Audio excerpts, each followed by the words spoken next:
In the quiet town of Briar Ridge, nothing truly dangerous ever happened. People slept with their doors unlocked. Children played outside without fear. And for years, life seemed perfectly ordinary. But everything changed the night a 17-year-old babysitter arrived. A girl whose presence would quietly unravel the town's sense of safety. Because wherever she went, a crime soon followed. This is the story of Maya Ellis, the babysitter who predicted every crime. Maya Ellis was invisible in the way only a quiet teenager can be. She kept to herself, finished her homework early, and smiled politely at neighbors.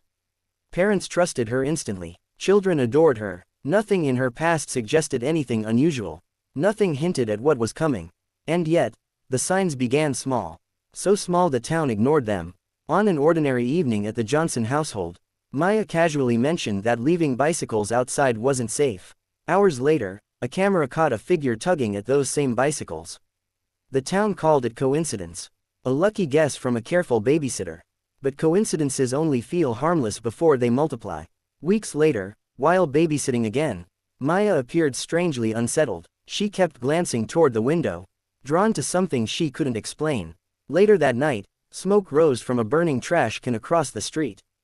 The fire was small, controlled quickly, yet unsettling. Whispers began. A few shrugged it off. But others sensed a pattern forming. Something about Maya was different. In a community as tightly woven as Briar Ridge, rumors were more powerful than facts. Neighbors began talking behind curtains, connecting events they didn't fully understand. A babysitter predicting incidents before they happened. Wasn't that unusual, or was it too unusual to ignore?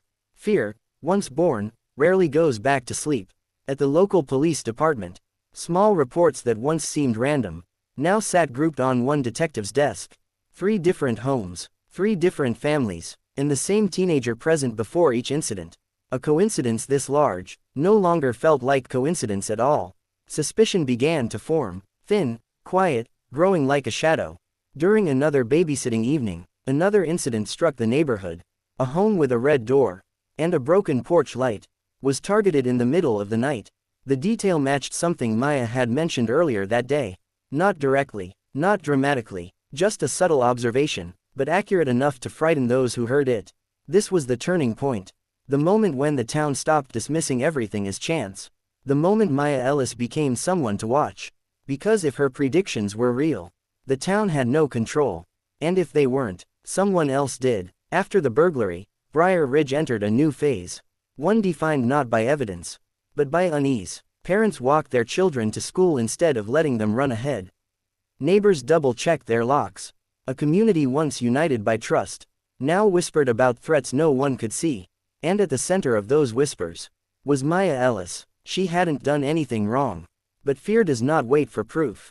Quietly, without confrontation, families began canceling their babysitting appointments. Some claimed schedule changes. Others offered excuses that sounded polite, but felt cold. Maya watched her weekly plans empty. One by one, her phone buzzed less, her calendar thinned, and she began to sense that she was being avoided. Not out of anger, but out of discomfort. Nothing hurts quite like being treated as a danger. For reasons you don't understand.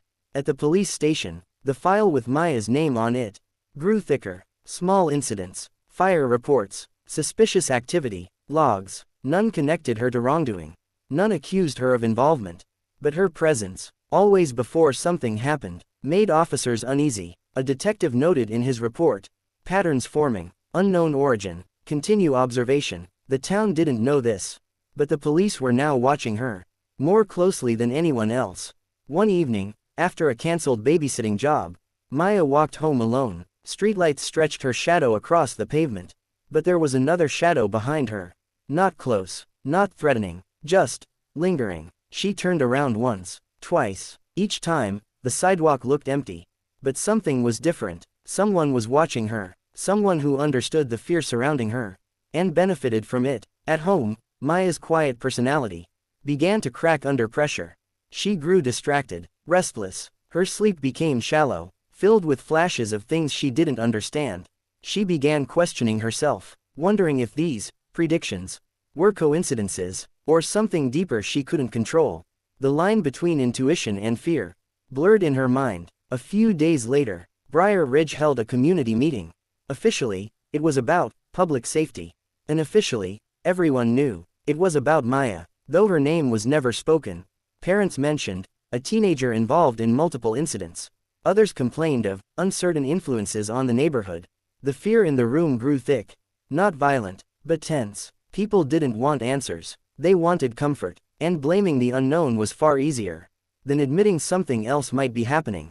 While the town gathered to discuss her, another event was forming quietly in the background. Emergency dispatchers received a faint report of movement behind a closed community center. A strange noise, footsteps where no one should be. Officers arrived to find nothing, but the sense of something unfinished lingered like a breath in cold air. At the time, no one thought to connect it to Maya, but they would. Later that night, a neighbor glanced outside and saw Maya walking alone, heading home from the convenience store. She wasn't crying, she wasn't panicked, she simply looked tired. When the neighbor turned away, a figure appeared behind Maya, too far to identify, close enough to follow. The neighbor told no one, not until much later, because in that moment, they feared acknowledging the truth. The babysitter wasn't the threat. She was being watched by someone who understood the town's fear and knew exactly how to use it. At 10:14 p.m., the Briar Ridge Police Department received a call. No name, no caller ID, just a quiet voice distorted by breath.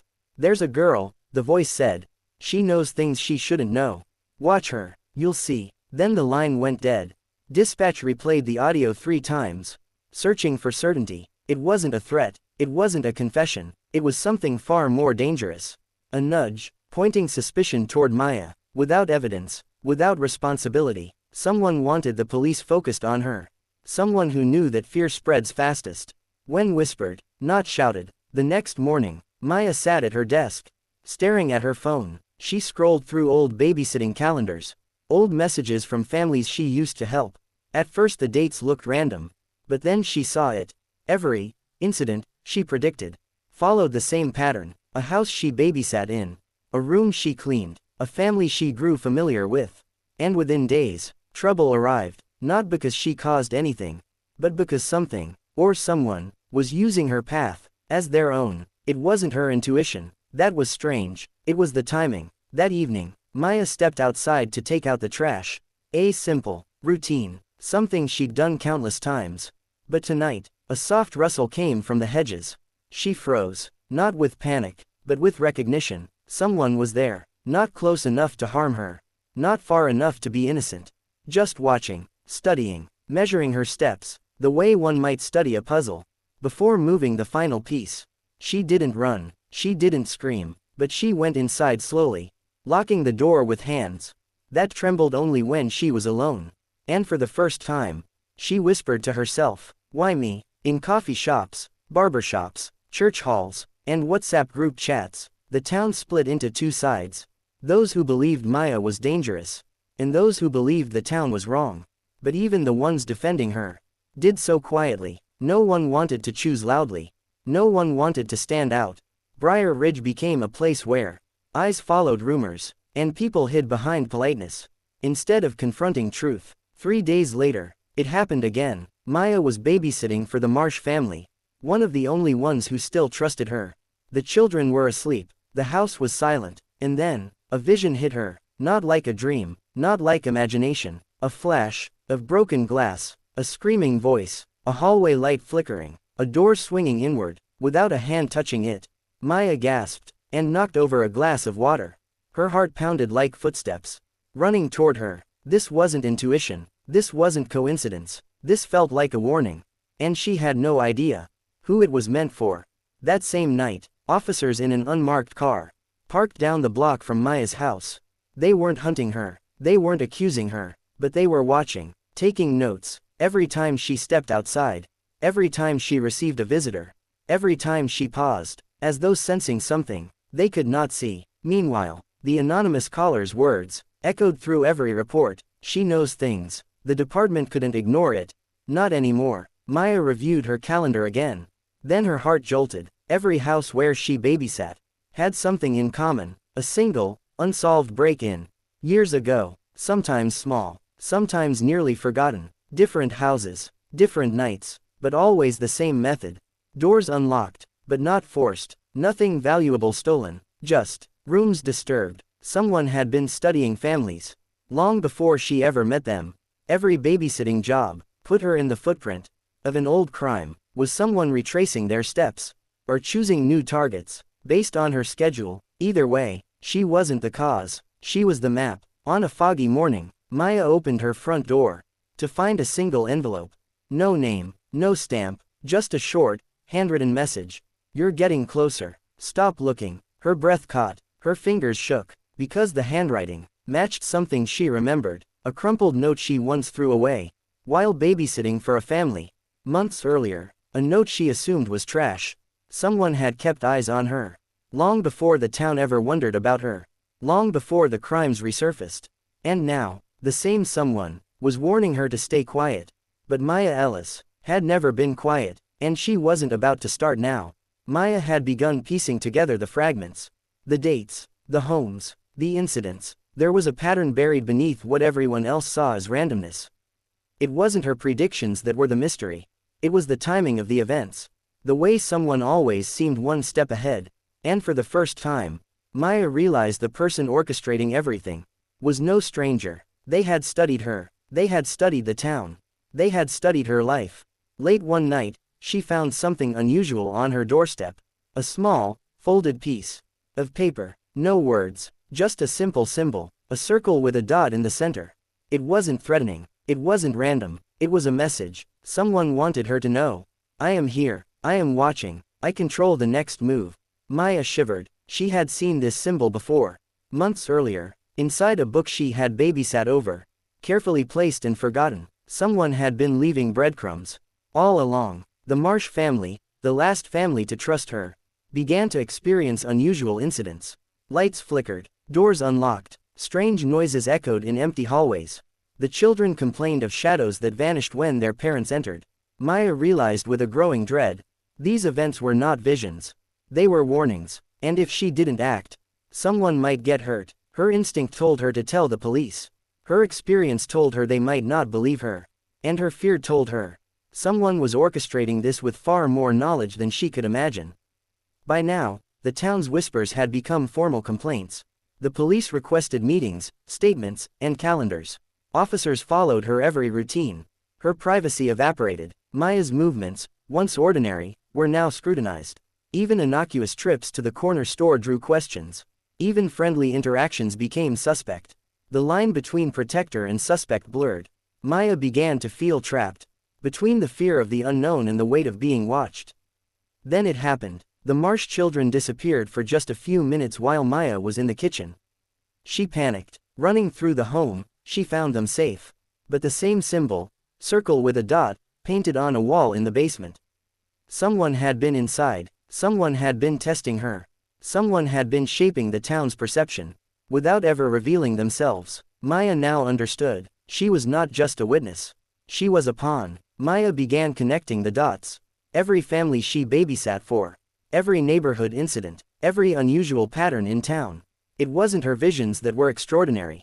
It was the meticulous design of someone using her to manipulate perception, to control fear, to control the narrative. The truth was terrifying. Briar Ridge's calm streets were never safe. And Maya Ellis had been unknowingly at the center of a carefully orchestrated plan. From someone who had been watching all along. She knew she couldn't wait. The town's fear had escalated beyond whispers. The next incident, whatever it was, would not be minor. Maya made a choice. She would investigate the pattern herself. She would trace the stalker's steps. She would uncover the truth behind the symbols, the warnings, and the orchestrated predictions. Because one thing had become clear. If she did not act, someone would be hurt. And this time, it might be someone she loved. Maya spent nights tracing the events of the past months. Every symbol, every subtle warning, every incident she thought was a prediction. Slowly, a map began to emerge. It wasn't random. It wasn't supernatural. It was deliberate. Someone had orchestrated each event, ensuring she appeared to foresee the crimes.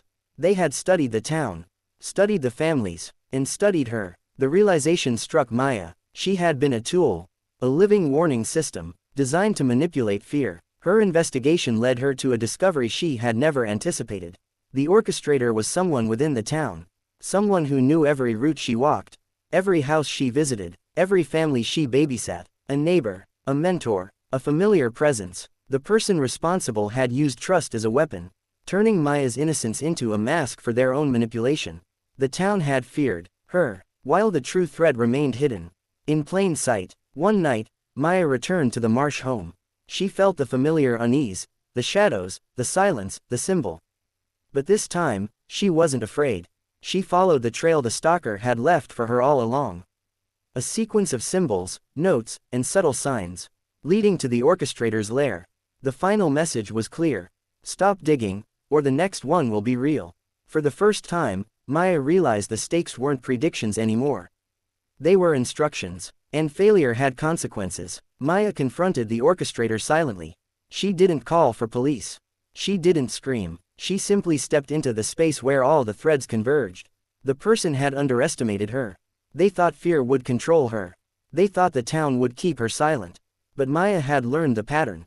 She knew the methods. She understood the motives. And she was no longer a pawn. The orchestrator revealed themselves, a quiet manipulator who had lived among the town for decades, using Maya's presence to craft a narrative of fear. The predictions were never Maya's. They were rehearsed events, carefully staged to convince the town that she was special. Or dangerous, depending on perspective. The townspeople had feared the wrong person all along. The true architect of terror had been invisible, patient, and meticulous. Maya stepped outside into the quiet streets of Briar Ridge. The town was still asleep, unaware of the truth. She had survived the fear, the suspicion, and the manipulation. She had uncovered the orchestrator. And she had reclaimed her life. But in Briar Ridge, the lesson remained. The most dangerous person isn't always the one you see. Sometimes, it's the one hiding in plain sight, shaping every step you take, and turning innocence into a story of fear.